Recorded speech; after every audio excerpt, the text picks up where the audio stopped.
It's the last day of 2023. You're invited to a party. You're getting ready and you're about to leave your home, go to the church or a club or someone's house. And then you see this weird podcast with two guys about to talk about God, the Bible, religion, mythology, and Wolfman. You're about to leave your house, but then something is telling you, well, maybe you should stay and pay attention to the episode. And if you want to learn more, I'm just inviting all of you to stay and listen to some of the real eyewitness stories we have to tell you for tonight. But before we start doing that, I want to just welcome back Dain to our channel, and if he can just reintroduce himself again. Thank you. Hey, thanks, Nicholas. Yeah, hey, I'm Dain Deutschman.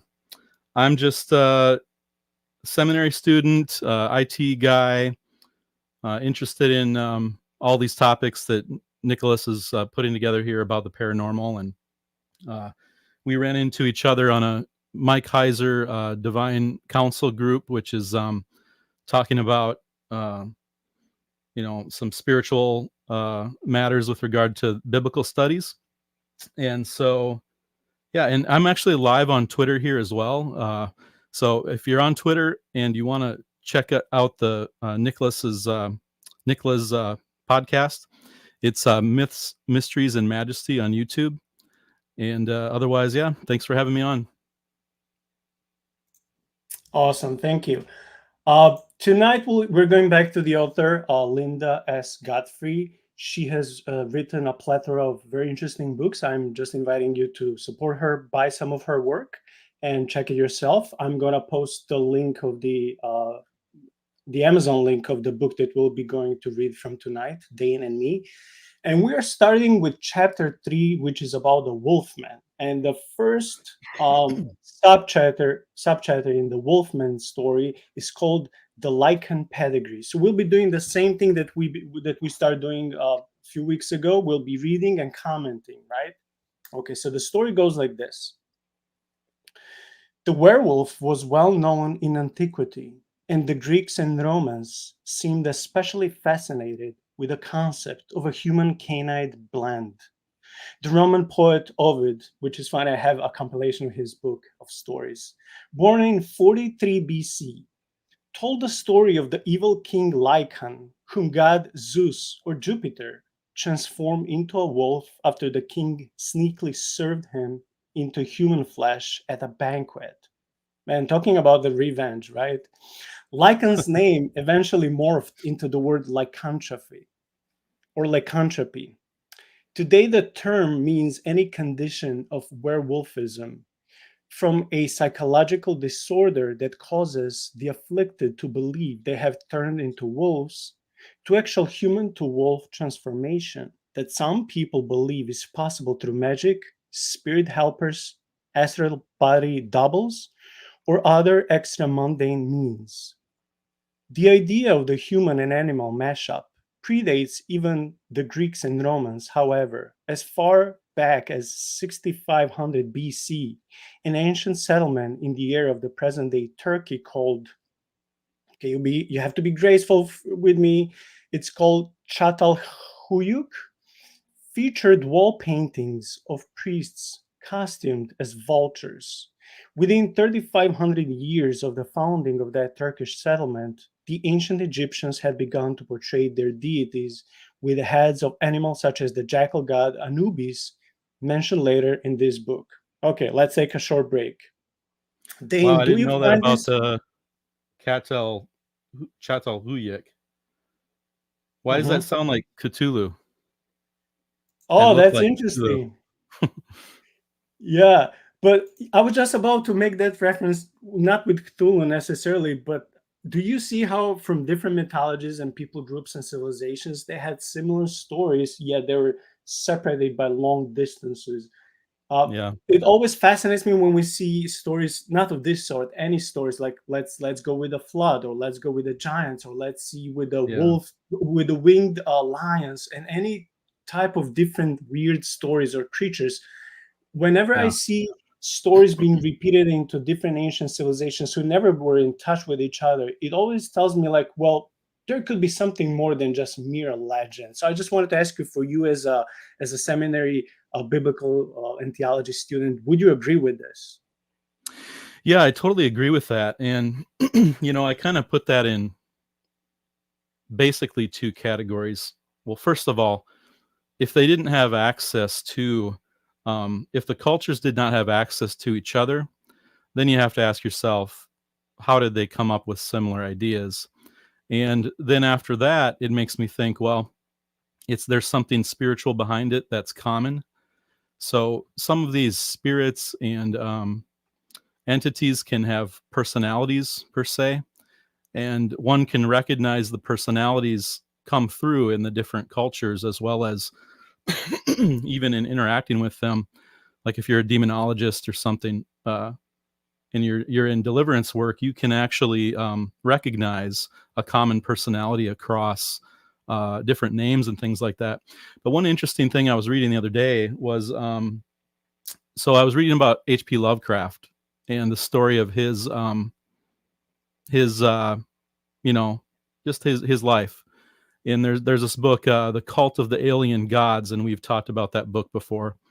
And in that book, it goes through, um, you know, H.P. Lovecraft's early days and through his career, and other authors and things that have interacted with him. And there's this one guy, I think his name is Howard something.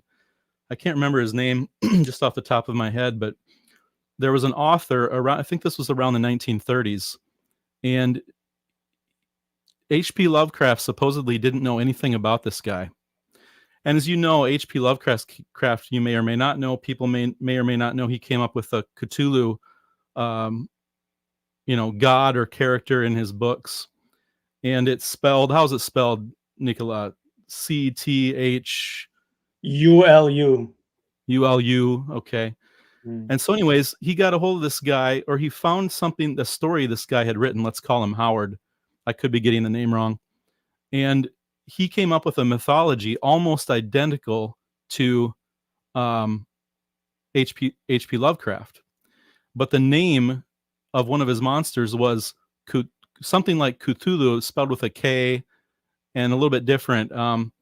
It's in this book I'm talking about. I didn't come prepared with this information, but anyways, in response to your question, they didn't know about each other, and yet they came up with a very similar mythology, even down to the names.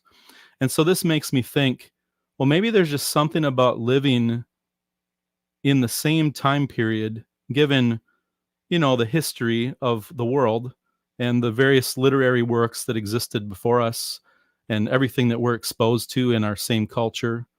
And then that they came up with, the same type of mythology. And I have to believe it's the same in ancient times, ancient Israel. There's a lot of parallels, and you mentioned the flood story, and some other stories, the creation story. And so it makes me wonder, maybe there's a mix of just commonality of just living in the same era, and everything that people are exposed to. But then also, there's probably, they had contact with each other maybe sometimes.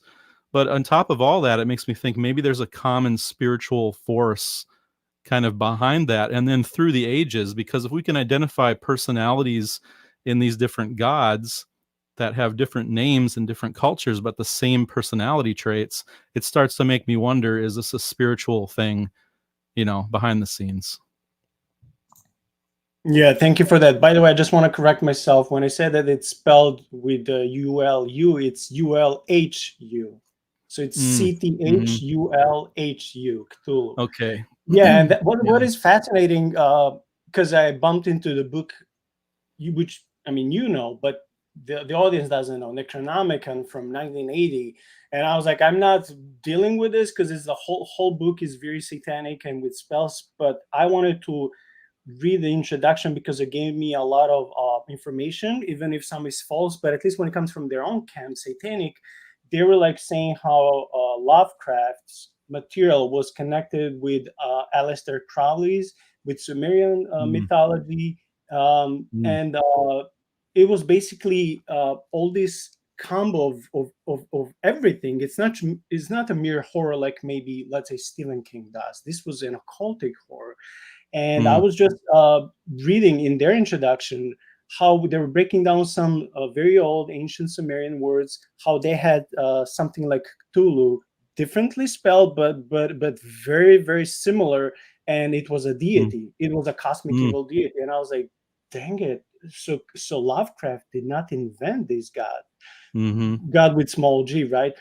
Yeah. Sure, he added some different elements, but the basic, the skeleton, was there thousands of years before Lovecraft. So Yeah. that's interesting, but also kind of scary because Yeah. he, I mean, you can see this depressive, dreadful anticipation of nothingness. It's like it's Oh, hopelessness. There's not God like in a um, uh, like a hero, divine hero figure like Christ coming to conquer Cthulhu, right? Like you're mm, hopeless. Like just face it, you're gonna die, and you're gonna die with miserable death of this cosmic evil deity. yeah. So that's interesting how from different civilization to different to another civilization, this myth prevailed. As like I said, with flood, with giants, or like with this wolfmen or Yeah. werewolves or vampires and different demonic entities. And I perfectly agree with you with your conclusion. There most probably there's this spiritual entity, spiritual background that was Mm-hmm. exposing themselves to the peoples of antiquity, and just Mm-hmm. revealing some truth that's very important. So people were Mm-hmm. adoring and worshiping these entities. Yeah, it really makes you wonder, and with all the divination practices that were so common in these ancient cultures, where they're reading the entrails or they know how the liver is supposed to look, and that's going to tell you something about what's going to happen in the future. And then you have First Enoch, of course. Again, I think we talked about that last time, where the Watchers came and taught uh, technology to the people, and so there's contact there, and that's preternatural contact. It's because they took on flesh, and it just makes you wonder. I mean, there's so many parallels between all this ancient stuff and then what's happening kind of around the fringes of society with the paranormal in our time. And it's just, there's got to be either a human, it's a common human experience, you know or it's a paranormal or spiritual experience, or both, um, and psychological probably as well. And because it's often, I think it's true that often psychology and spirituality mix to afflict us in the flesh as well as in the spirit. It's not always just a physical problem or only a spiritual problem. It's often, both. And so that brings you to the idea that you can have a werewolf that's a demon or something take on flesh, and you can see it. It's wet in the rain and you can see the water dropping off of it. I mean, it's physical. It's not an apparition. And so, yeah, it's just really strange. Yeah, That's I would just add one sentence. I would agree. I think that people who are spiritually and mentally, so and mentally or psychologically healthy, uh, that they'll be much less prone to be deceived spiritually, and to mm, think they're a werewolf, or to maybe think I'm a vampire or something. If they're healthy in their mind, yeah, if they're in their brain, they would resist such an opinion. Though, oh, suddenly I'm craving for blood, or suddenly I want to hurt someone. Like you wouldn't yeah, have those thoughts and desires if you're healthy psychologically, emotionally, and spiritually. So yes, yeah, okay. yeah. Early Icelandic historian Snorri, I like this, Snorri Sturluson, who recorded Viking lore around 1200 CE, so Common Era, wrote about highly feared Vikings called berserkers. Oh, I like this story, which Mm, means bear shirts. The warriors would don bearskin tunics for battle, in the belief that this would allow them to absorb the animal's strength and ferocity. The phrase going berserk still means wild and often violent behavior. And the advanced berserker didn't even have to be physically present on the battlefield to do his fearsome work. Some warriors were able to send forth a spirit double. Man, this sounds like a doppelganger, right? Almost. yeah. That could assume the full appearance and fighting prowess, I don't know how to pronounce this, of a bear combined with the intelligence of a human. That's insane. That's almost like some shamanic slash druid work. While this was Yeah. occurring, yeah, the warrior's real body would lie in a state of deep sleep. Those who transformed themselves in this manner were also called Hamramir or Wow, I Hamramir. had no idea about that. Well, that makes Yeah. me that's kind of like an answer to angels taking on flesh too, maybe. I mean, maybe from the spirit realm, they're projecting a fleshly Yeah, it's like this doppelganger. because Vikings were pagans, so maybe with the help of their druids, call them whatever you want to call them, they were able to learn sort of an astral projection, leave their body and use it, but for the evil purposes. Or maybe Yeah. to us it sounds evil because they're always attacking. But let's say in a state of being defending your village, defending your settlement. I don't know in Yeah. that case would it be evil, but it still makes me think it is because your spirit is joining or your soul is joining an animal. That Yeah. doesn't sound as something that God would condone. So it's still not something I would approve. But yeah, just like you said, I didn't know this last aspect. That's very interesting. Yeah. It makes you wonder because it's kind of crossing boundaries that are forbidden. I think in the first Enoch story with the Watchers, one of the reasons they were condemned is because they crossed into a realm, the fleshly realm, that they were not allowed to, that God had forbid them to. And so part of their transgression was crossing forbidden boundaries. So in that case that you mentioned, I mean, that's kind of like Brandon Stark from Game of Thrones, where he projected himself into a crow and he could see everywhere, right?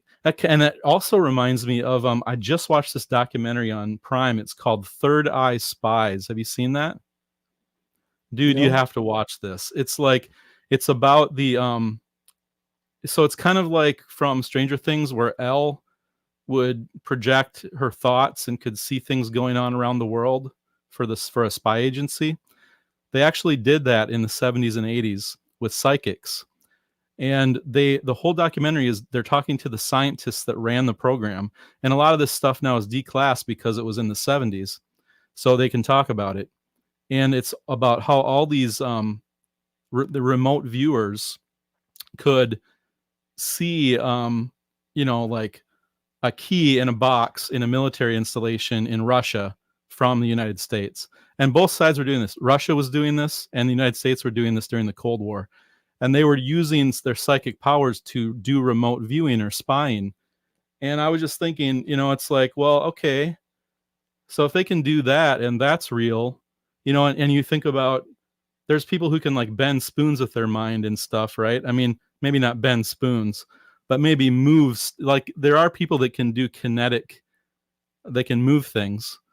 And then you think about the phenomena of a poltergeist, and oftentimes a poltergeist is someone in the house that is in distress psychologically, is causing all the books to fly off the shelves and stuff like that, right? So there's definitely like a physical aspect to the spiritual psychological mesh. And I think that ties in with the cryptids, with the fleshly creatures, the preternatural. You need Yeah, to thank watch you. that documentary, dude. It is crazy. Yeah, I will. Thank you for that Yeah. cross reference. It's like MK Um Ultra. wow. Yeah. You know what? When you were mentioning the Game of Thrones, I know how many Christians were like, ah. So I just wanted to quote that meme that comes from the TV show when they go in the town when the ladies go behind the queen and they say shame, shame, shame, shame. So I just wanted to quote it for you, like shame on watching Game of Thrones. But I'm kidding. I watched the same show not because I like the political parts or like sexual stuff, but Yeah. just because I like dragons and swords. I'm like, I mean, I Yeah. like fantasy. What can you say? Well, in full transparency, my wife and I had to stop watching it because it was so nasty.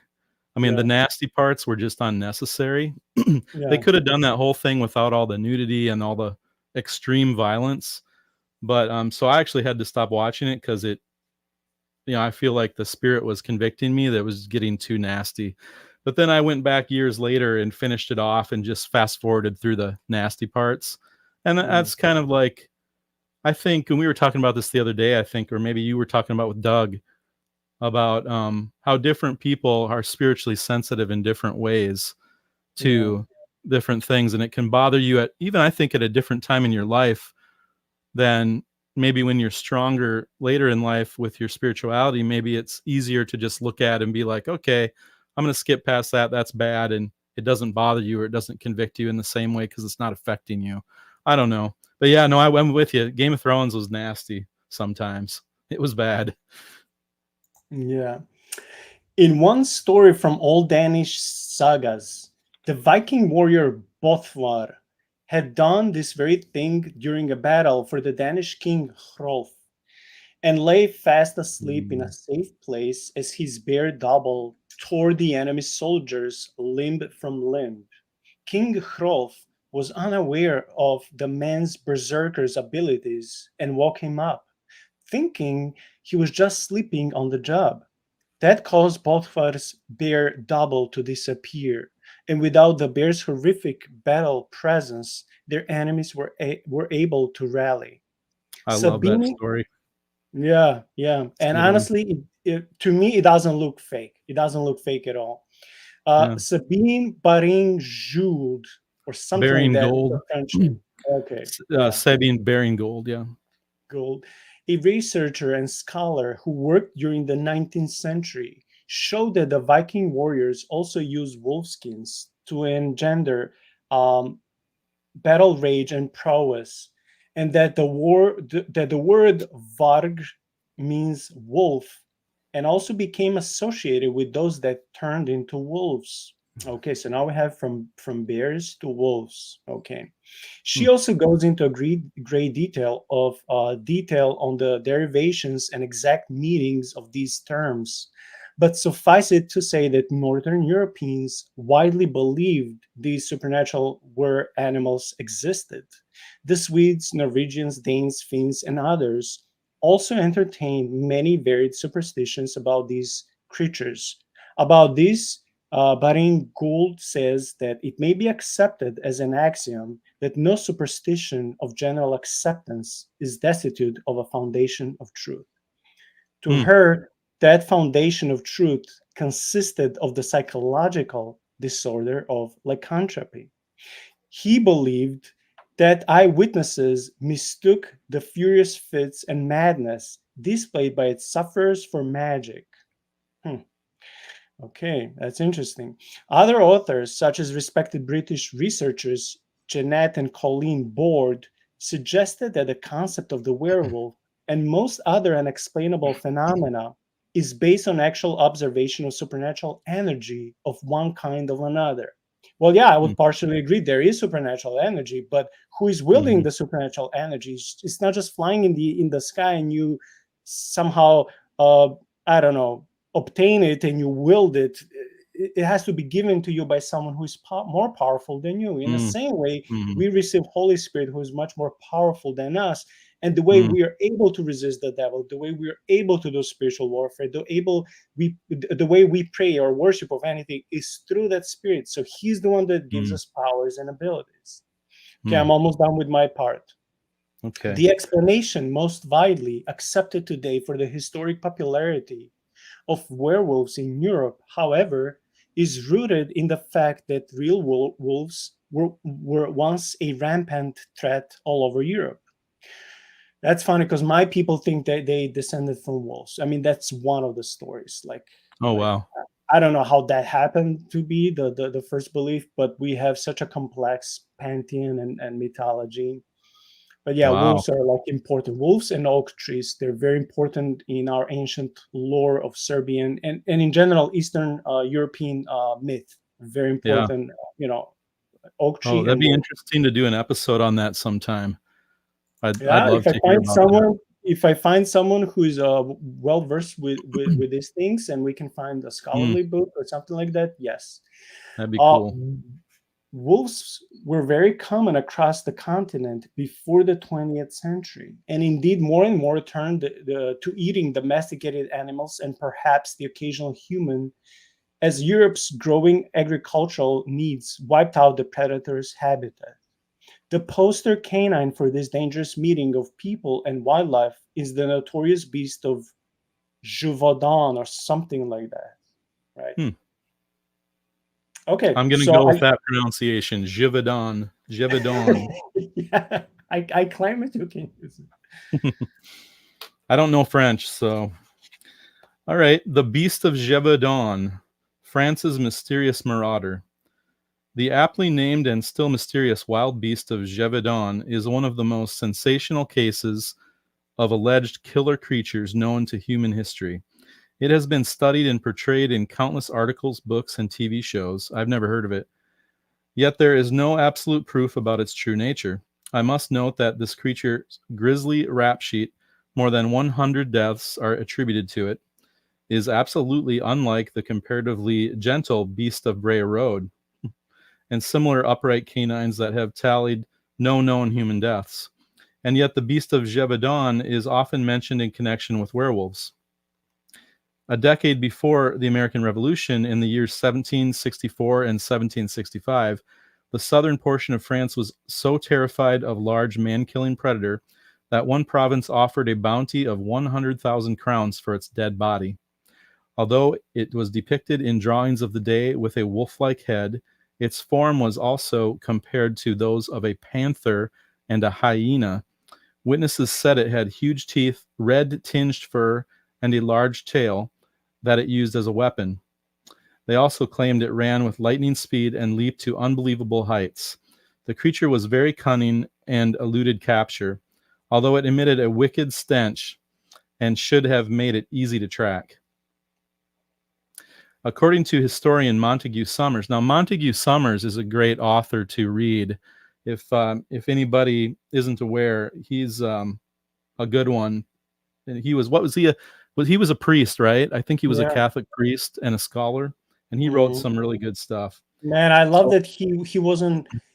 Many people who are like in academia or clergy, they'll be, even if they like these things that we like, they'll just keep them for themselves because they'll be afraid to lose their mm, position. But he was like, no, I'm a priest, yeah, but I'm gonna research scholarly as much as I was able, to mm, do the research from the history, from tradition, from lore, from some maybe current eyewitness accounts, and write the mm, best as to my knowledge. So he wasn't shy like of these topics that people would consider him crazy. He was like, no, I'm gonna research about werewolves. I have his book and it's right here, and it is on the werewolves. Yes, but he wrote also about vampires and about different topics. So I would encourage mm, people to buy some of his books. mm-hmm. Yeah. So Montague Summers, the inhabitants of the district of Gévaudan believed in this animal and that it was a true werewolf, one that was actually a shape-shifting warlock.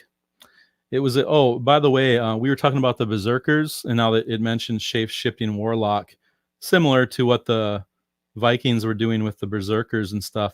But have you seen the movie Northman? It sounds very familiar. It's got Probably. the tall blonde Norwegian guy from True Blood in it.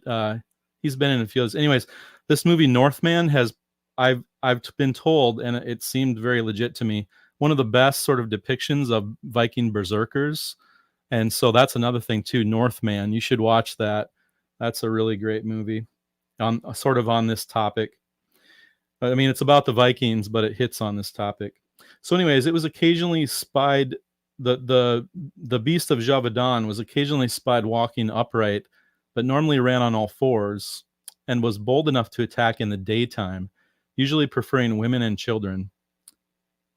Many historians believe that the killings were the work of several different animals, even a pack.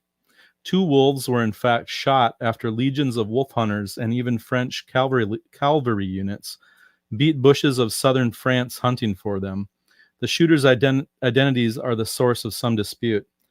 The book Alien Animals credits hunter Monsieur Boueterme with killing the creature on September 20th, 1765. That's pretty interesting. There's actually a name and a date.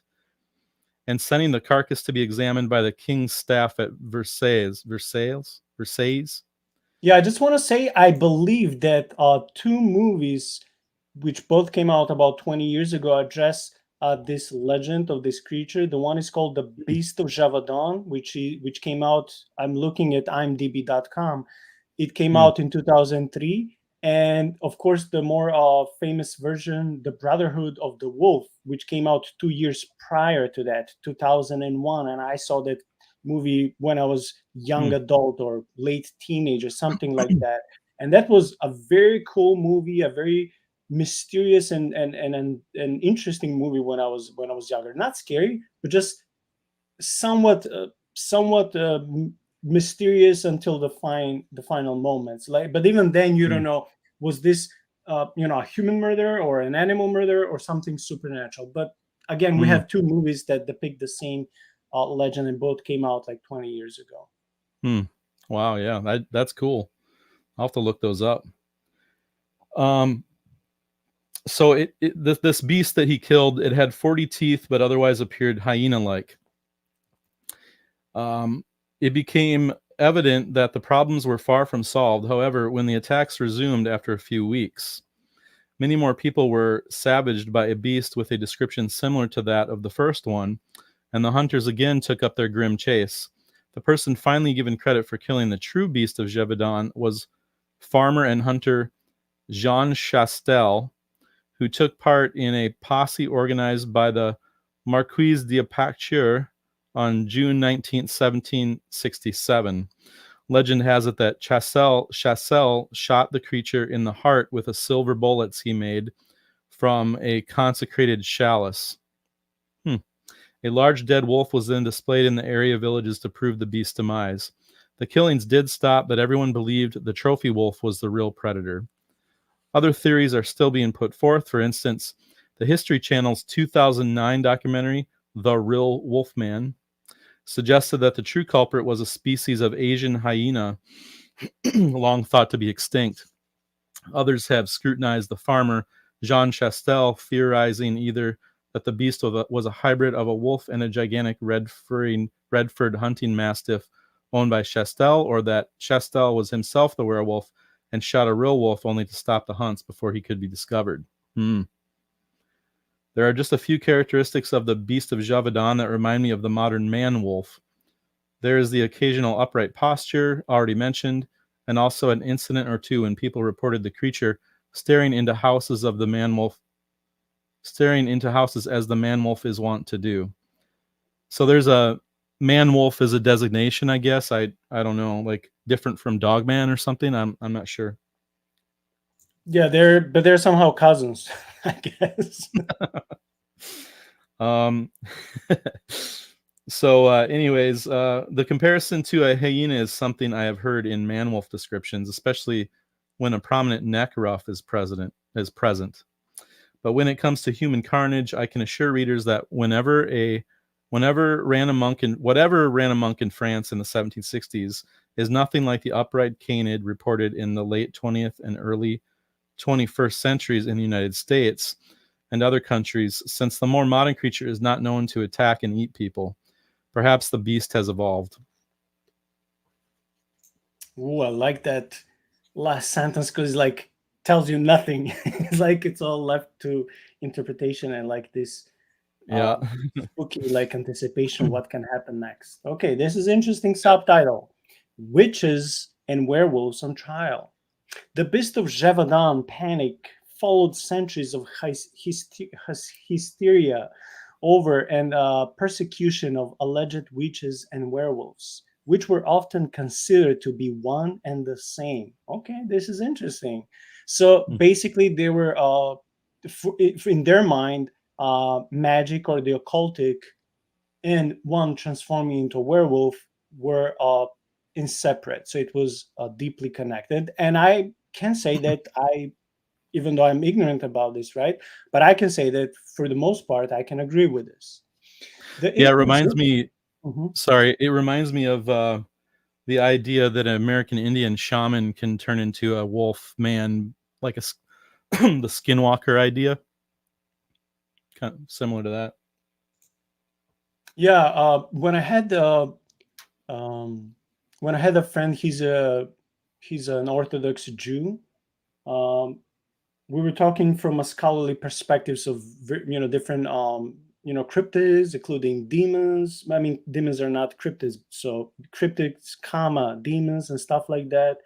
Mm, There's so much that we don't know, so that's true, but it's also a lot that is aligning from history, from different cultures and from different sources. And one of them is like, there are so many religious rites, there's so much magic and the occult, there's so many incantations, there are like so many things that uh, people have acquired over the history of time, this forbidden knowledge or the forbidden fruit, uh, which is forbidden for the good cause. It's not that God wants to hide something good from us, but he wants to mm, protect us from these things.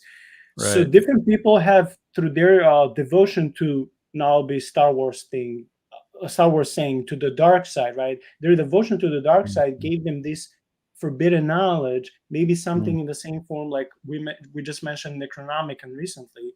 So mhm, it could be that they acquired this forbidden dark knowledge and used it to summon all these things, and maybe even to merge with them to become one, and then later to separate. So mm, in that context, I absolutely agree, both with what she just said, the author, mm, when it comes to this, witchcraft and werewolves, and what you said. mhm, mhm. Um, okay, Sean said that the beast of LBL has eaten people. Yeah, yeah, it did. Okay, back to the text. The Oh, Inquisition, as it was called, certainly killed more people between the late 1400s and the late 1600s than did any suspected lycanthropes. Um, Okay, I didn't know this will be in the book, but actually, I'm like now one of those memes. Actually, when they try to like quote you and they put all capital and small letters combined, you're like, actually, some nerd dude behind the camera. oh yeah. Yeah. So I'm like, Actually, actually, let me correct you. No, but when you read scholars, they say that not many people were killed through these witchcraft trials. That's an over exaggerated story in mm, movies, and also exposed. I mean, put out there by people who are atheists and skeptics, who would maybe mm, claim that hundreds and thousands and tens of thousands of people were yeah. persecuted, killed, and burned, but actually, right? It's like a dig Historians against say that Christianity. this number was so small. So Mm, it's not true. So if the author is implying this, I just have to correct and go with the scholars, right? mm, Respectfully disagree. That's all. mm, Um, Many books have been written on the topic, and I bring it up here mostly to make the point that full bore magical werewolves were considered very real, not just by the peasantry, but by the leading intelligentsia and religious and political leaders of the day. This mm, was not necessarily a good thing. Two big official documents laid the foundation for the era's aggressive witch hunting and werewolf hunting. A papal bull issued in 1484 by Pope Innocent the Eighth authorized the extermination of witches, and it was followed by the 1486 Guide and Handbook for doing so. This is the Latin word, and I heard it so many times, but I'm going to try to pronounce it. The Maleus Maleficarum, loosely translated, the hammer with which to strike witches. And I found PDF online, and maybe there is a time in the future to do the episode just on this topic, because it will be yeah, very interesting. that would be Which was, really interesting. yeah, I agree. Which was written by two Dominican priests. The Mm, witch hunt was far more widespread and tragically successful than would be the search for the beast of Javadon. Legions of investigators labeled thousands of European men and women witches and werewolves, accused them of sorcery, and dragged them to torture room to confess. No one was safe. When I was saying that I read some historians who knows what happened, um, I read about the case. I don't know in which country and which town, when people were accused, specifically women, that only those were killed who didn't want to recount some demonic or satanic beliefs. Those who were like able to profess God and willing to say stuff like that, they were like spared. Not everyone mm, was killed and murdered. That's mm, that being said, I'm not approving anyone being killed or murdered. I'm just saying that yeah, all these things is blown out of proportion. So according to some yeah. people, like, it sounds like, oh my gosh, like there was a whole civil war out there, but it wasn't. Yeah. Yeah. Okay. Sean is saying that the Catholic Church recently released primary source documents regarding the Inquisition. Cool. Ooh. Well, Sean, Wow. if you find the link, can you please send it in the comment section? Thank you. Be Okay. great. Yeah. According to the scholar Hugh Trevor Roper, in the European witch craze of the 16th and 17th centuries and other essays, by 1630 the slaughter was broken all previous records. It has become a holocaust of which lawyers, judges, and clergy themselves join old women at the stake. Okay. All the official record executions of witches in Europe between the years 1300 and 1800 number about 12,000. Scholars estimate the true total of deaths that have been as high as 100,000 people. I honestly doubt this, and I would like to see this source, if it was just one of those like internet data or actually scholars, and if it's one scholar or like a plethora of scholars. If plethora of historians saying the same, I'll publicly apologize, say, yep, you're right. One Yeah. young man, yeah, one young man accused of werewolfism likely escaped the gruesome death those before him had received because he was arrested near the tail end of this centuries-long bloodbath when cooler heads began to prevail. But ironically, he may have actually committed atrocities worth punishing. Okay, so this was the whole subsection, the whole sub-chapter.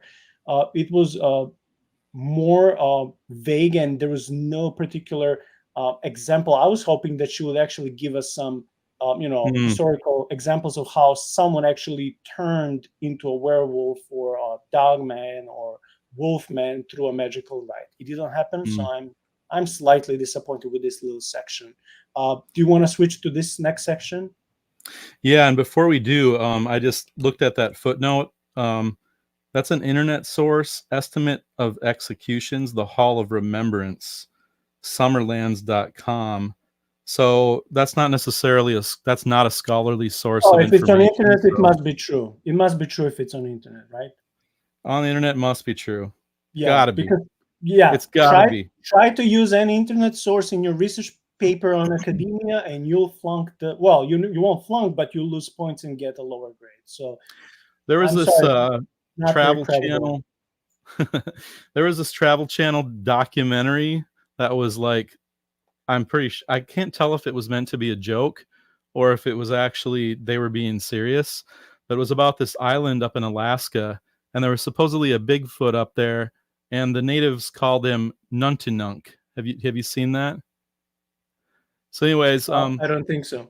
these guys were out in the woods, and these were like just regular guys. They were natives, but they were regular guys, and they were out there and in their all their gear with all their recording gear and everything, and they were tromping through the woods at night, and they would hear like a twig snap, and they're like, "Oh, it's got to be Nuntinunk."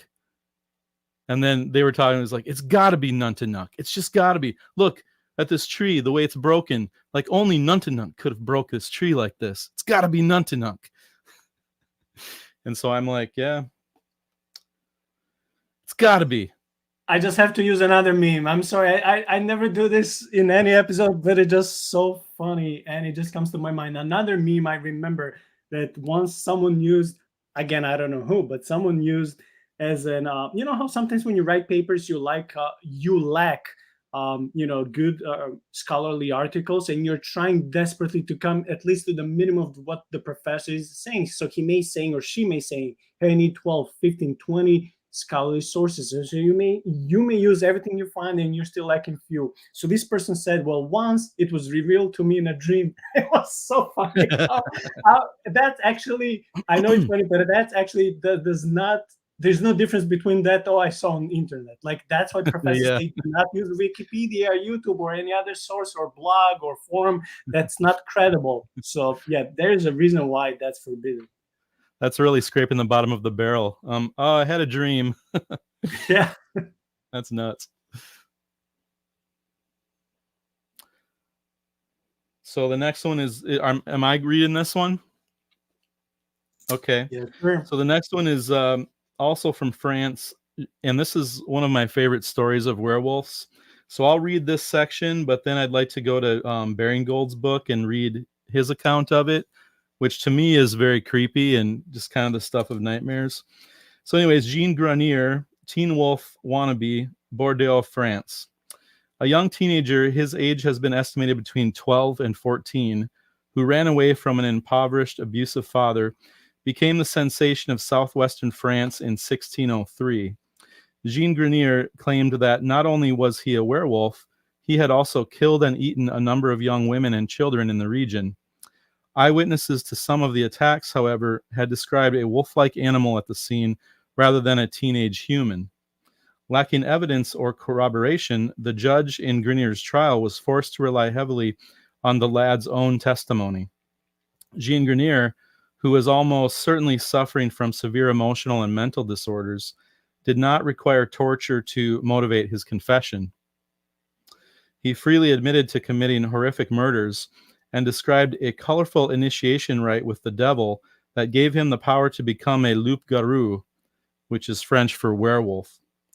Grenier eagerly explained in court how a few years earlier, a neighbor had taken him deep into the woods where they were met by the devil in form of a man on horseback.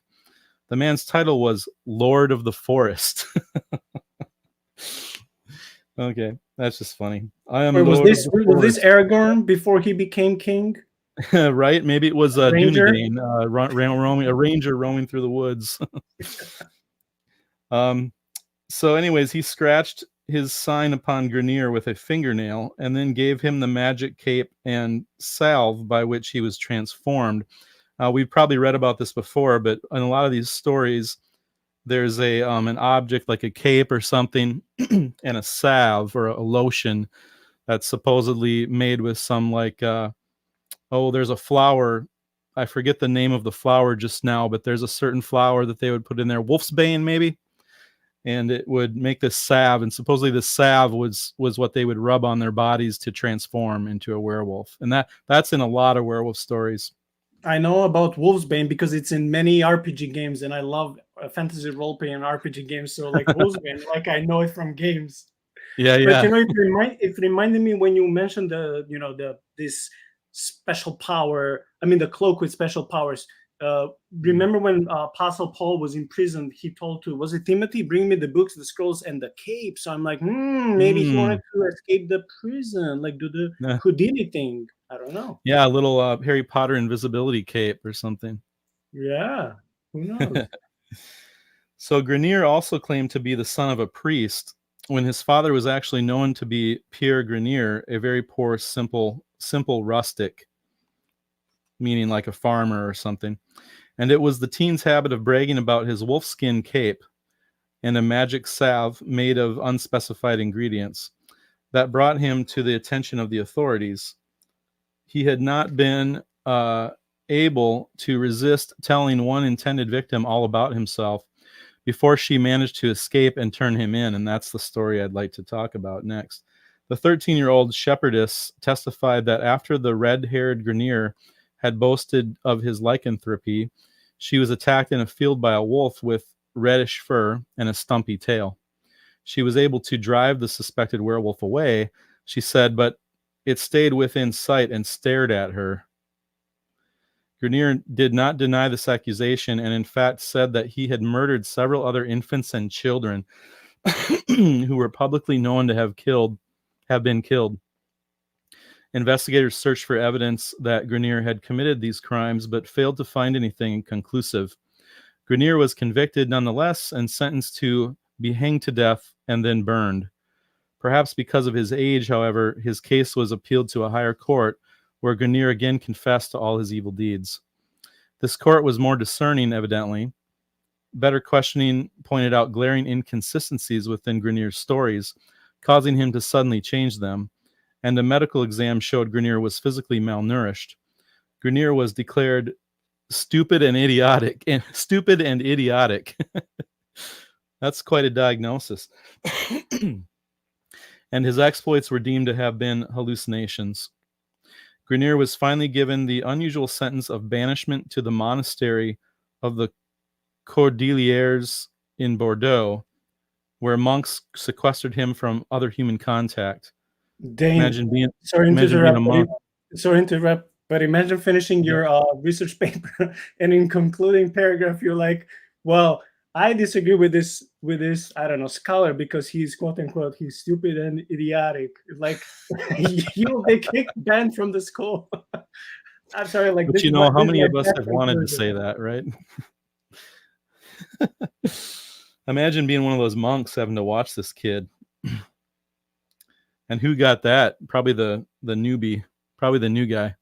Imagine you're a newbie in a monastery, just you and this evil person in the same room, and like this person starts levitating. You're like knocking the door open. Please let me go. They're like, no, Open up, this is open the up. test. If you pass the test, if you spend the night and survive, you'll become a monk tomorrow. And you're like, I don't want to be a monk.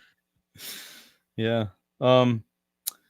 So many historians see his trial as a landmark case that set a precedent for considering mental illness and other factors in judging alleged sorcerers rather than automatically charging them with heretical and magical practices. So this is actually an important case in, I would say, when is this? Did it say when this was? 1603. So that's the 15th century, so that's not medieval anymore. But I would imagine for some years that was probably by like lawyers was considered. That's the beginning of 17th century. Oh, right, 17th century, yeah. Yeah. Yeah, 1603, yeah. So Grenier did not thrive at the monastery despite decent treatment there. He died only 8 years after his arrival. But one man who visited him before his death, Pierre de Lancre, made some interesting observations about Grenier's appearance. He said that Grenier was short, with black, deep-set eyes. His long nails were darkened, and his brown teeth jutted from his mouth. Descriptions that made Grenier sound almost feral. In other words, despite Grenier's sad physical condition and lack of grooming, he was still plainly a human being.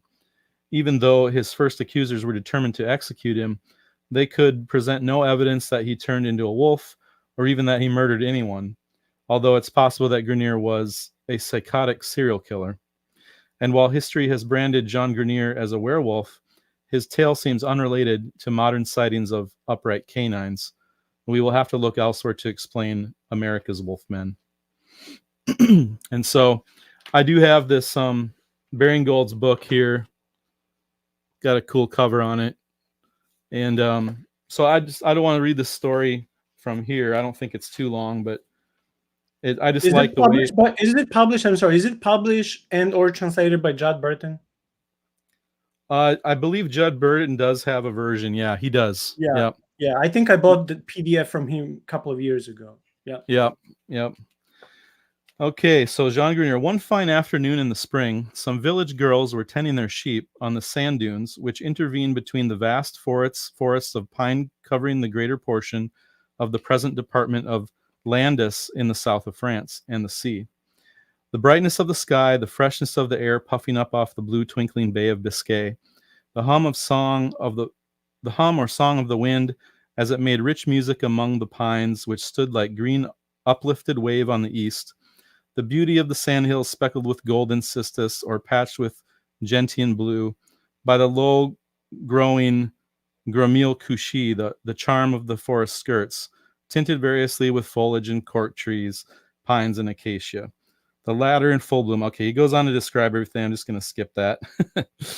The maidens were singing, and their singing rung merrily over the hills and through the dark avenues of evergreens. Now, a gorgeous butterfly attracted their attention, and then a flight of quails skimming on the surface. Ah, exclaimed Jacqueline Azun. Ah, if I had my stilts and bats, I would strike the birds down, and we should have a fine supper. Now, if they would fly ready cooked into one's mouth, as they do in the foreign parts, said another girl. Have you got any new clothes? Okay, I'm just going to skip past some of this stuff. So the girls are talking. And anyways, the girls ran into a spot and saw a little fall in the ground in which, seated on a log of fir, was a boy of 13. The appearance of the lad was peculiar. His hair was of a tawny red and thickly matted, falling over his shoulders and completely covering his narrow brow. His small, pale gray eyes twinkled with an expression of horrible ferocity and cunning from deep sunken hollows. The complexion was of dark olive color, and the teeth were strong and white, and the canine teeth protruded over the lower lip when the mouth was closed. The boy's hands were large and powerful, the nails black and pointed like birds' talons. He was ill-clothed and seemed to be in the most abject poverty. The few garments he had on him were in tatters, and though the rents and emaciation of his limbs was plainly visible, so he was really skinny. The girls stood around him, half frightened and much surprised, but the boy showed no symptoms of astonishment. His face relaxed into a ghastly leer, which showed the whole range of his glittering white fangs. "Well, my maidens," he said with a harsh voice, "which of you is the prettiest, I should like to know. Can you decide amongst you?" "What do you want to know for?" asked Jean Gaberant, the eldest of the girls, aged 18, who took upon herself to be spokesman for the rest. "Because I shall marry the prettiest," he said. "Ah," said Jeanne jokingly, "that is if she will have you, which is not very likely, as none of us know you or anything about you." "I am the son of a priest," replied the boy curtly. "Is that why you look so dingy and black?" "No, I am dark-colored because I wear a wolf skin sometimes." "A wolf skin," echoed the girl. "And pray who gave it to you?" "One called Pierre Labrant." "There is no man of that name hereabouts. Where does he live?" A scream of laughter mingled with howls and breaking into strange gulping bursts of fiend-like merriment from the strange boy. The girls recoiled, and the youngest took refuge behind Jean. "Do you want to know Pierre Labrant, lass? Hey, he is a man with an iron chain about his neck, which he is ever engaged in gnawing. Do you want to know where he lives, lass? In a place of gloom and fire, where there are many companions, some seated on iron chairs, burning, others stretched on glowing beds, burning too. Some cast upon blazing coals, others roast men before fierce flames, others again plunge them into cauldrons of liquid fire. So my guess is Pierre Labrant is Satan." The girls trembled and looked at each other with scared faces, and then again the hideous being which crouched before them. "You want to know about the wolfskin cape?" continued he. "Pierre Labrant gave me that. He wraps it around me, and every Monday, Friday, and Sunday, and for about an hour at dusk every other day, I am a wolf, a werewolf. I have killed dogs and drunk their blood, but little girls taste better. Their flesh is tender and sweet, their blood rich and warm. I have eaten many a maiden, as I have been on my raids together with my 9 companions. I am a werewolf. Ha ha! If the sun were to set, I would soon fall on one of you and make a meal of you." Again he burst into one of his frightful paroxysms of laughter, and the girls were unable to endure it any longer and fled with precipitation. I just thought the way that was worded was really kind of horrific, you know? So that's why I wanted to kind of, It was both mental and funny. yeah, exactly. It was like this dude needed an exorcist, but also a psychologist. Like both of them, not either or, both. He needed both. Yes, which is probably true of these lycanthropic people. So, but with that, it's 8 o'clock, and so I was gonna probably hop off around 8, and so I think I'll do that. But anyways, it's been great just having fun and going through some stories and talking. So I appreciate it. Hey, thank you so much for your time. Happy New Year. God bless you Yeah. and your family, and we'll do something again next year. All right, sounds good. God bless you as well. Happy New Year. Thank you. You too. Okay. Yep. Bye. Bye.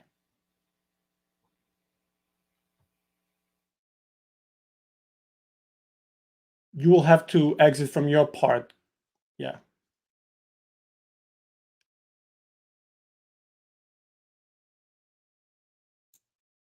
Okay. Well, you're left with me. I'm gonna read a few more sub chapters, and we'll call it a day. So the next subchapter is called Dogs of God, Werewolves as Folk Heroes. Lest I leave the impression that all historical werewolves or upright canites are either nasty brutes or products of mental illness, which is funny because we just mentioned this, I would like to mention a few historic positive examples. In southern China, for instance, there are population groups that proudly claim to have dogs or dogmen in their family tree. The canine ancestor is called Pan Hu, which means platter vessel. The concept is related to ideas of the original chaos egg from which people, heaven, and earth were created. Even in medieval Europe, werewolves could sometimes get a leg up on society by protecting the populace rather than dining upon it. Livonia, a Baltic region ruled by Germans and then Russians and inhabited by a mix of northern European peoples, was once home to an enclave of benevolent werewolves. Okay, I like this. It's different. An octogenarian named Thies, Theis, who went on trial there for werewolfery in 1692, claimed that he and his Lycan confederates fought the devil rather than partner with him. Okay, this reminds me a little bit of the Christian Saint Christopher, who was portrayed with a wolf head. So he was supposedly a wolfman, but he was a saint. He was serving God. So this just reminds me of that story. I like it. So according to this guy, he says that Adam Douglas in the book The Beast Within, Livonian werewolves of both sexes joined to hell on 3 different holy feasts, night after each year, to act as the dogs of God. Hmm. The werewolves brought iron whips to battle Satan's minions for the grain shots of the land.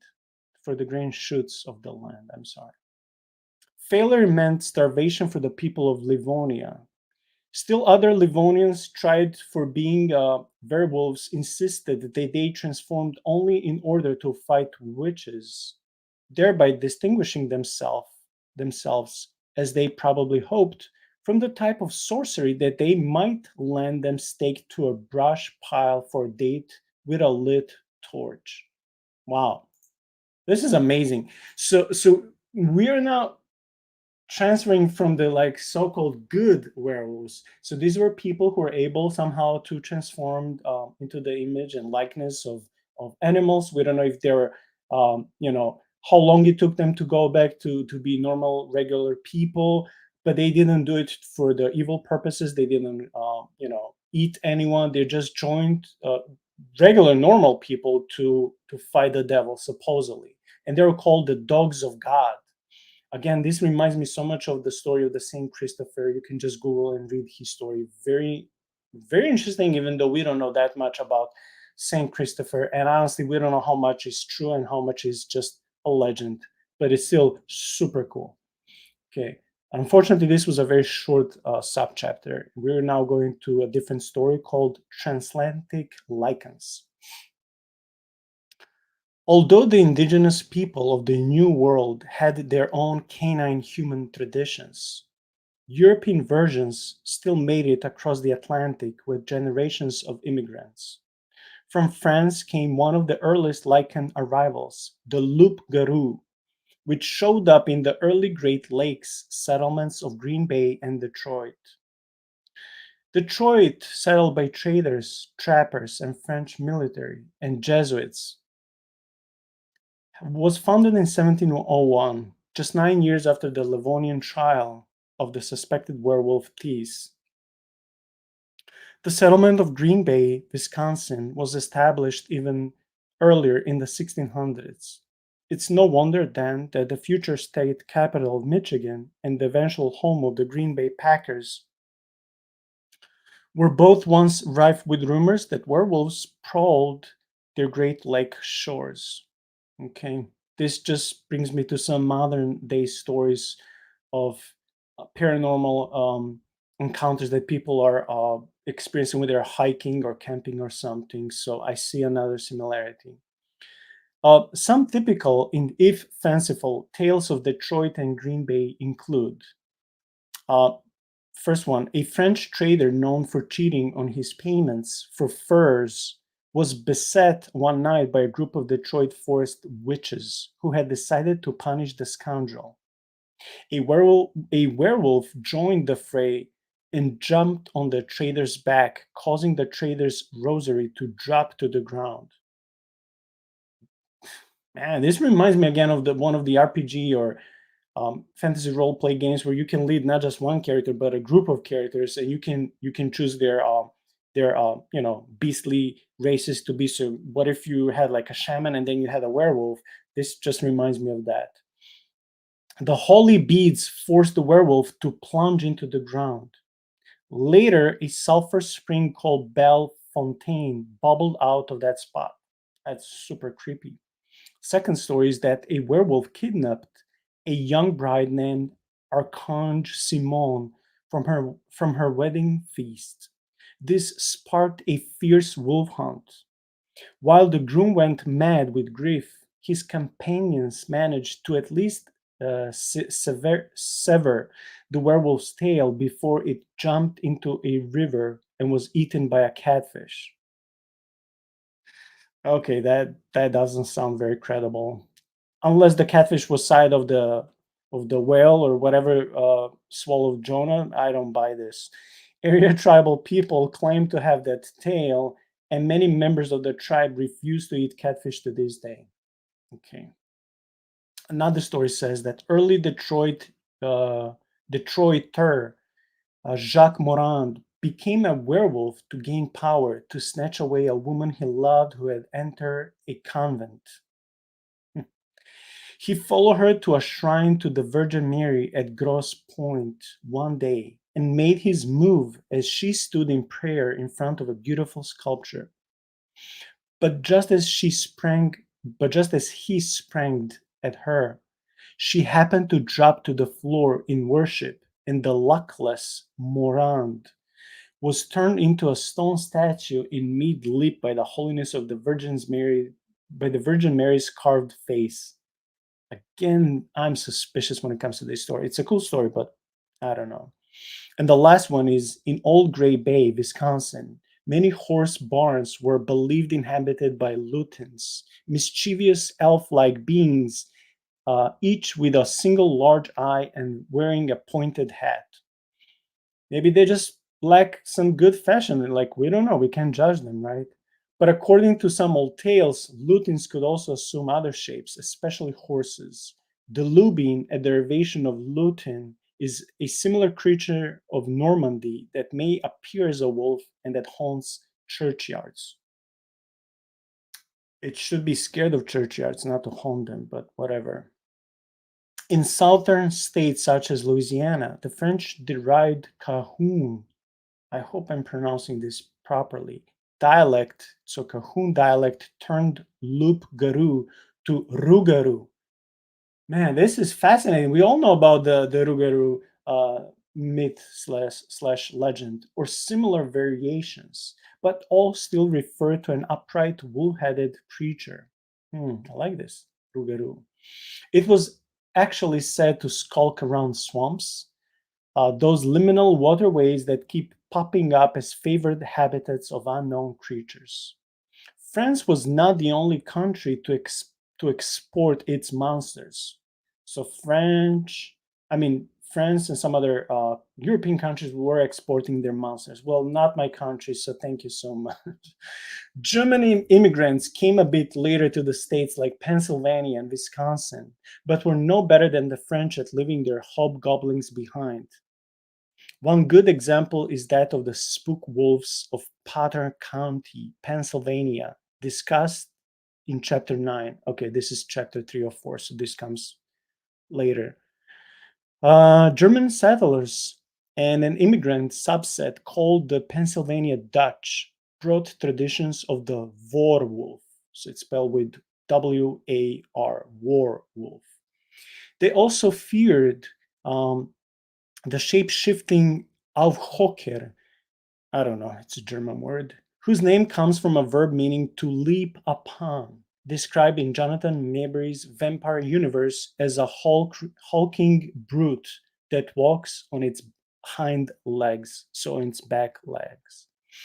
The Aufhocker may also appear in other forms, and it hangs out at crossroads, another typically haunted location.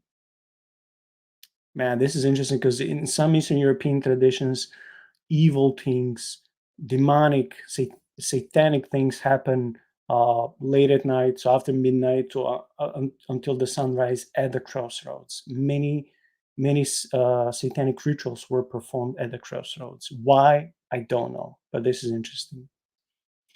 Okay, let's do this one also. Pioneer werewolf and wild man of Wisconsin.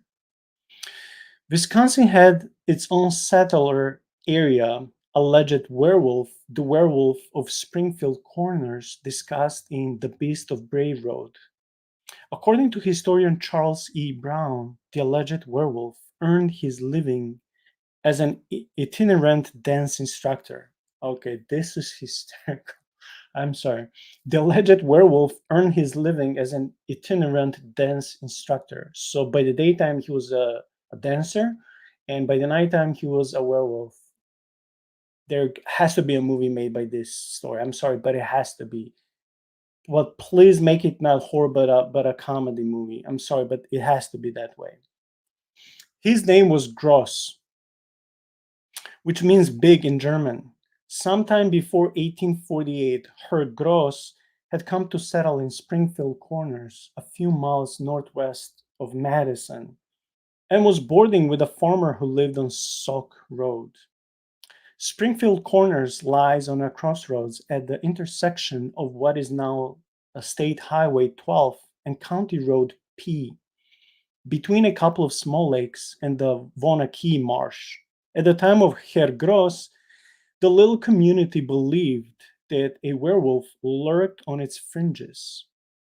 A housewife saw a wolf-like creature, and and the sight made her start in surprise and twist her ankle. She then heard the beast laugh at her.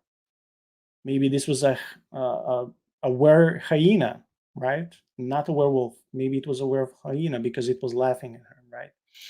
The deaths of 6 children in one family from that town were also blamed on the werewolf, although the deaths were from illness. Also, I'm sorry, although, um, so the family from that town, uh, they were also blamed on the werewolf, although the deaths were from illness. Sorry for that. Everyone suspected that Gross was a werewolf, that he had cursed the children with his devilish powers. I don't know about that. I never heard about a werewolf having um, magical powers. So, but I don't know. One day, a wealthy farmer made a trip to Madison to buy some horses with a stash of gold coins. He did not come back because he went drinking. Duh. He was later found robbed and murdered. Everyone again suspected Gross. Man, once you're a black sheep in the family, you're always black sheep. So everyone suspected Gross, but because they thought he was a werewolf, he was not openly accused for fear of what he might do in retribution. Gross lived out the rest of his years in Springfield Corners under a cloud of suspicion. There was also at least one wandering near feral person in Wisconsin. Dubbed the Wild Man of Lagrange, he probably could have been burned on the spot had he lived in 16th century Europe. Well, if he was really a wolfman that was hurting people, then, can't blame people. Look back in the 19th century annals of the newspaper, and you will inevitably find stories of local wild men. Sometimes the tales are invested with superstitions that people held about single, reclusive, quote unquote, hermits. Often, especially in stories dating back to the 1800s, the tales may be quite sensationalized and hint of appearances and behavior that now remind us of Bigfoot and Dogman. In W Files, so this is not X Files, but W Files, okay. True reports of Wisconsin's unexplained phenomena. J. Rath tells of the 1899 Chippewa County capture of one wild man who had lost nearly all resemblance to a human being, and of another reported in 1900 to be scaring the beach habbers out of people around in far western Wisconsin with his long black beard. Man, at one point I had black beard. Doesn't mean I was scary. I don't know. I hope not. I'll start shaving often. I promise, if that will save me from trouble. So, with his long black beard, wild screams, and his habit of toting a Gransberg hatchet everywhere, some have suggested that modern creature sightings may also be misidentification of very rustic humans. Yeah, it reminds me a little bit of the movie or movies type of like Hills Have Eyes or The Wrong Turn, where you see these wild men in the rural places of America, right? Like they're worse than cavemen. But in Depression era America, the subjects of these reports were usually men who were homeless, unemployed, or afflicted with mental disorders. And this is sad. This is very believable. This happens. Some were merely unassimilated immigrants. The one captured in downtown Whitewater in February 1929 may have been all of the above.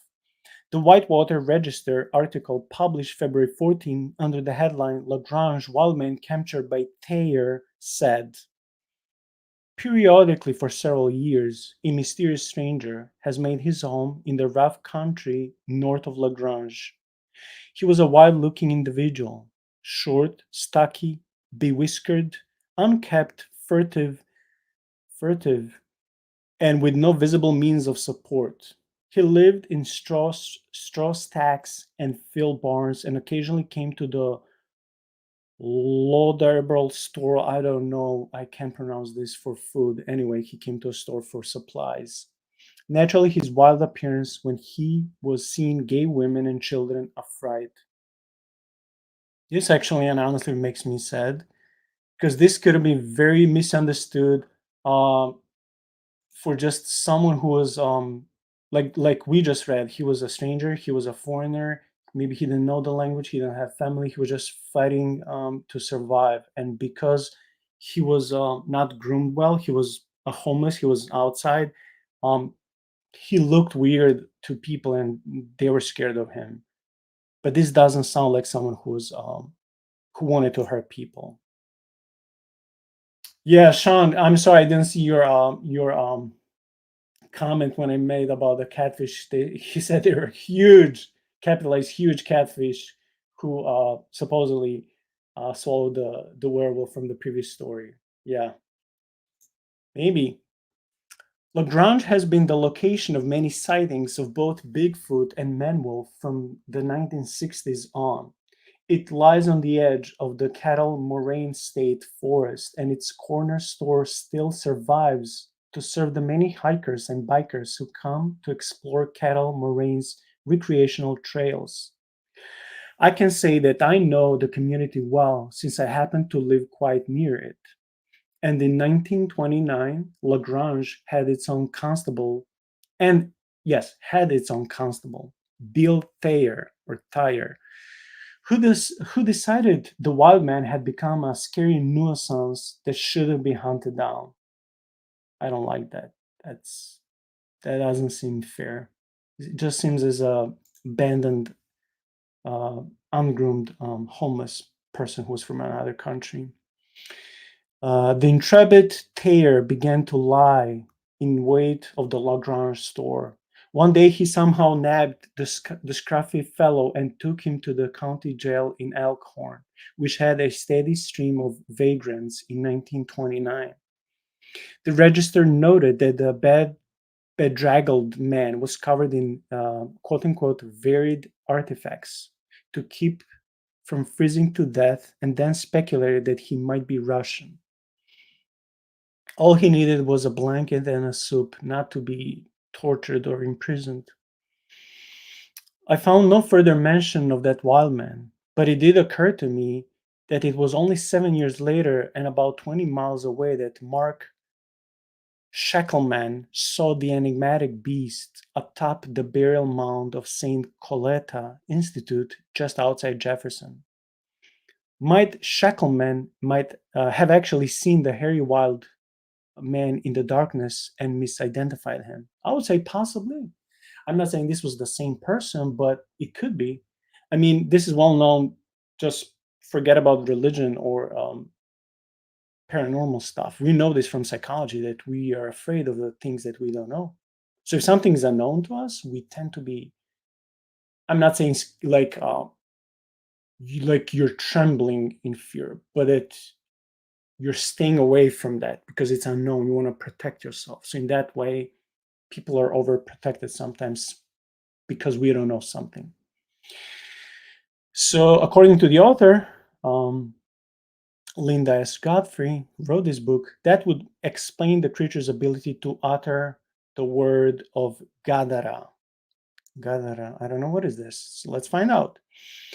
The fact that the wild man wore assorted articles of clothing would have been very apparent to Shackleman, however, and I doubt the little fellow would have looked like a tall, fur-covered monster with fangs and claws. Especially because this dude, this supposedly Russian, was short, as we read.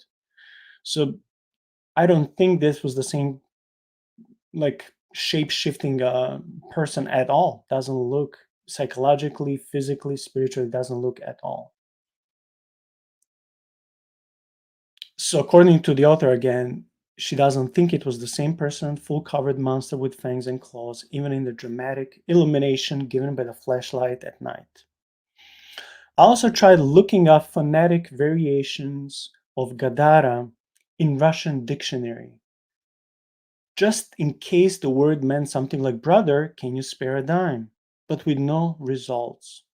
I must conclude, then, that the wild man of Lagrange probably cannot be blamed for St. Coletta incident, but I think it's good to remember such unkempt specimens of humanity were out there and still maybe.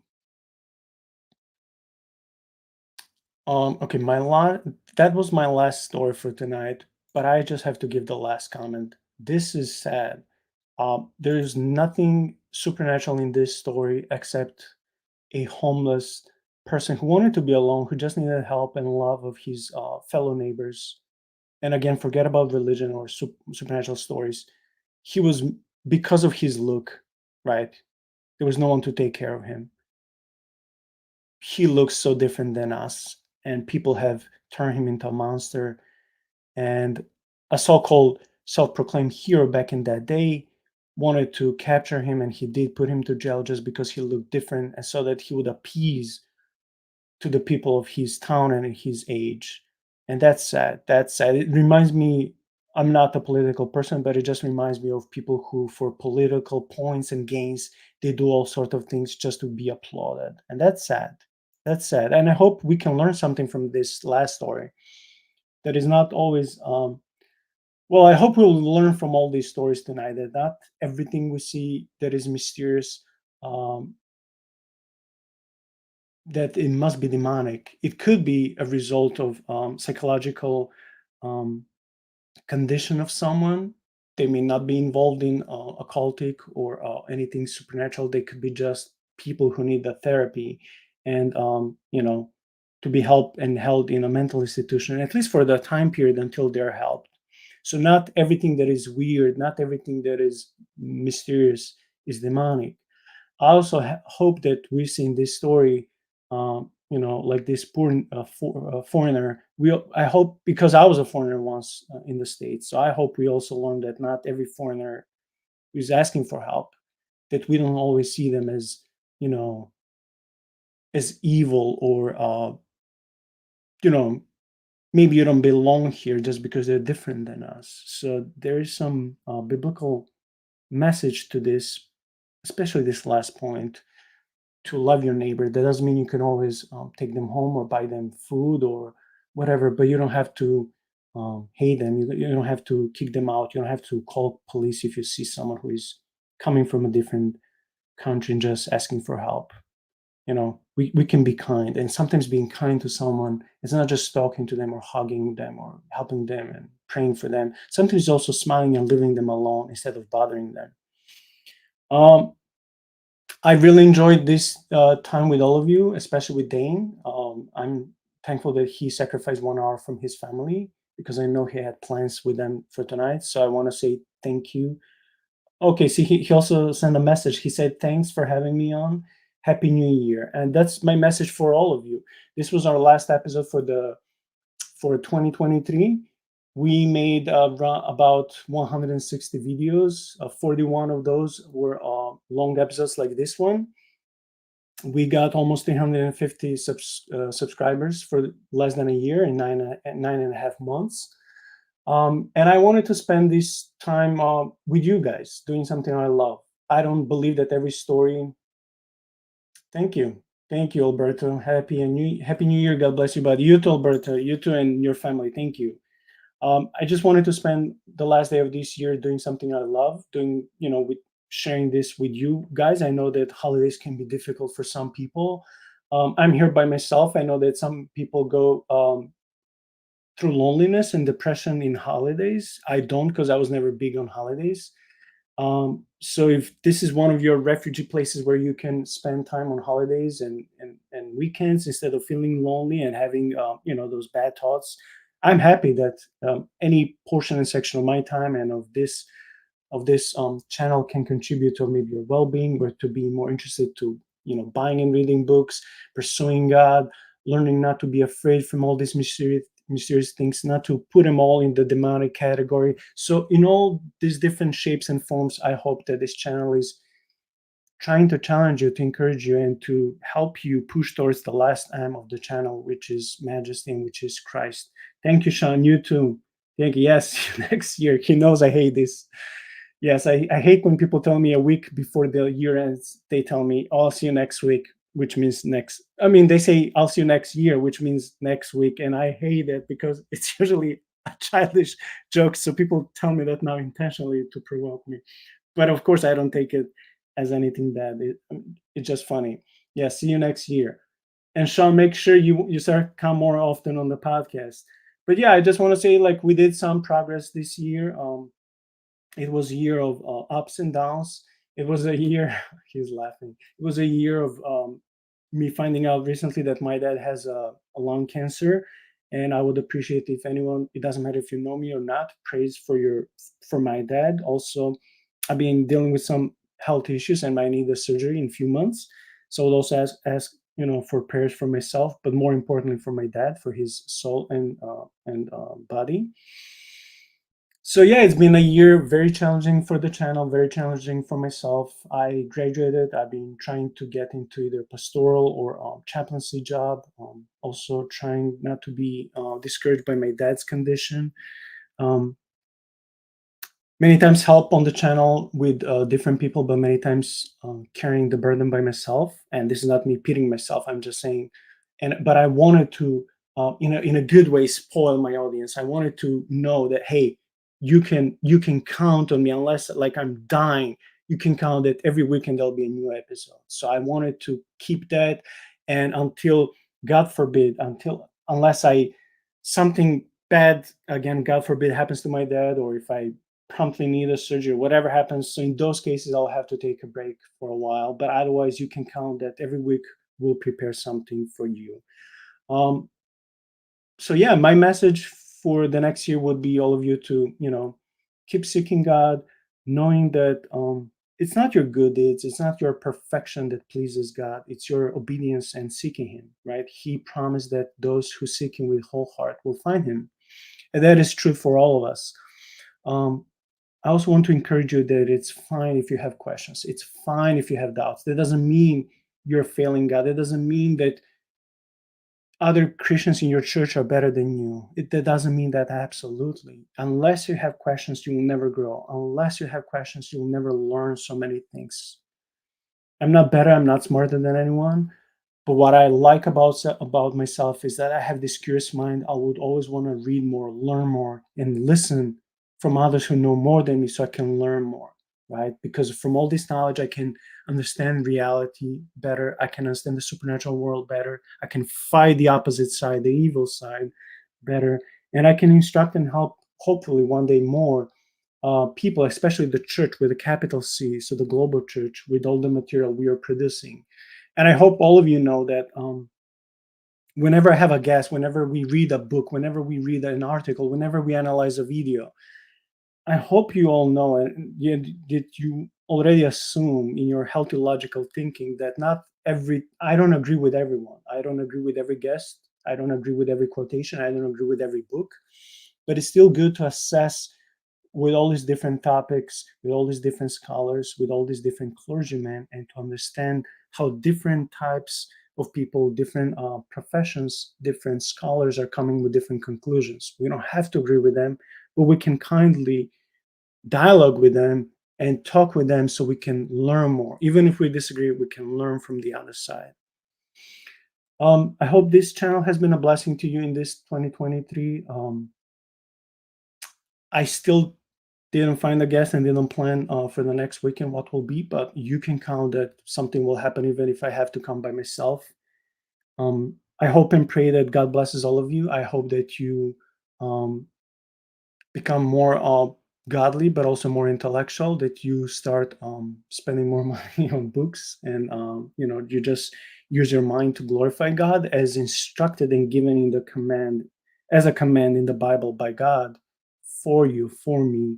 I also hope that you find that if you find yourself to be a strange person, like I'm strange in many different ways. And I spoke about this recently with a friend, with a new friend. I hope that you're not discouraged. It's okay to be different. It's okay to be weird, as long as you're not sinning in that character trait. It's okay to be different. I don't find myself to be.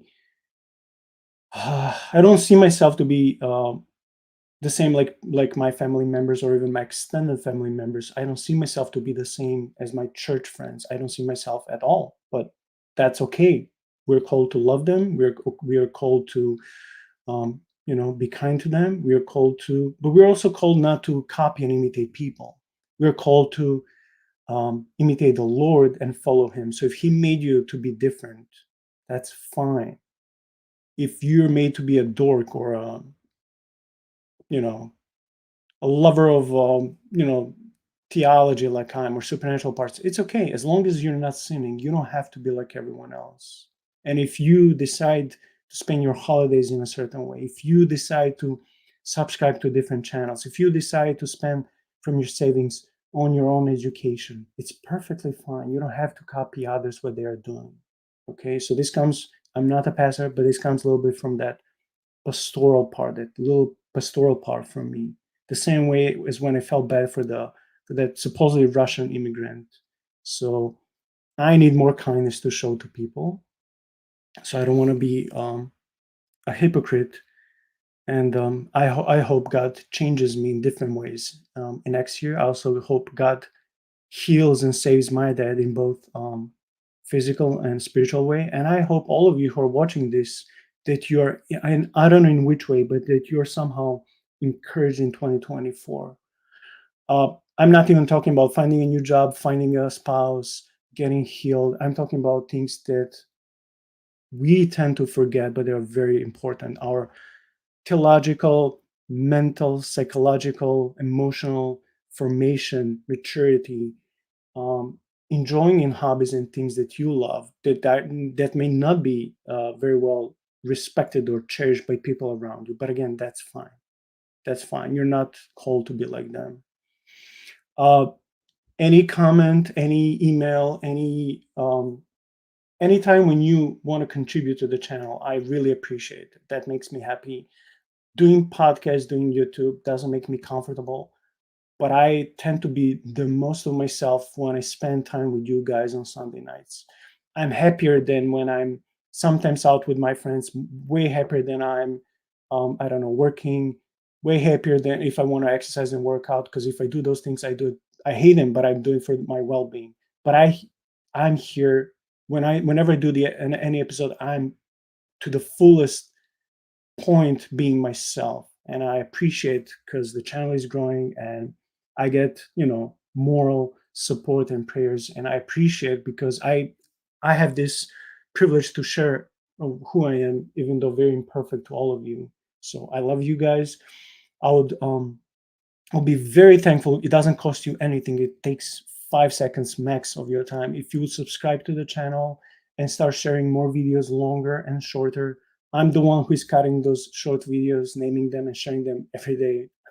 I had to learn that because I can't always pay people to do stuff for me. So I'm thankful whenever you subscribe, share files, like them, because it helps the algorithm in the YouTube channel. It doesn't cost you anything. I'm not making any money yet, but it can help us to slowly get to the point of 500 people, maybe 1,000, and maybe in the future to start making some money, so I can start finally covering the cost that I have for the channel, because by now I'm all paying by myself. I want to thank Paul specifically, because Paul was so far in these 9.5 months the only person who contributed financially to the channel. Maybe he didn't want me to tell this publicly, but he's the guy who came a few times on the channel. My dear brother from Canada. I never met him in person. I probably never will, but he's the only one who financially supported me. So I want to thank you, Paul.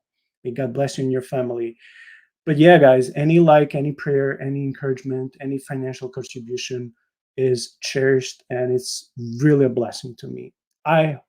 This may be hysterical to most of you, and I understand if you don't understand it, but to me, this is how I see all of you very important. Not like my kids, but I see you because I don't have many subscribers, right? Like almost 350. Like every time when someone subscribes, I'm so happy. Every time when someone unsubscribes, I get unhappy for a short period of time. But still, I take it almost personal. Like, why did I do wrong? So I want to say that I cherish all of you. I don't know you. Most of you, I don't know you, but I love you through this to this YouTube channel. So anytime you guys have a question or suggestion or anything, you're welcome to comment. Several times we had very unkind commentators. I'm not okay if they're thrown at me, but I can deal with that. But please, again, you can say anything about me, but don't insult my guests. That's not fair. So I would just ask you that. That being said, please like and subscribe. May God bless you. Be safe tonight. Have a wonderful 2020 2024. Again, don't be scared to be who you are, unless again you're sinning. Um, Start buying books, start reading books, start asking more questions, start learning about theology, apologetics, supernatural world, and see how all this can slowly come together. And more you're learning, you'll be more confident in your faith, and you can have better and deeper discussions with people both in the church and out of church. And guess what? I'm not trying to change or convert anyone by forcing them. I plan to have guests who will be from different faiths or atheists, and that's fine if they can help me contribute to any topic. I'm not proselytizing. I would love people to come to Christ because he's good and worthy to be followed. But I plan to force no one.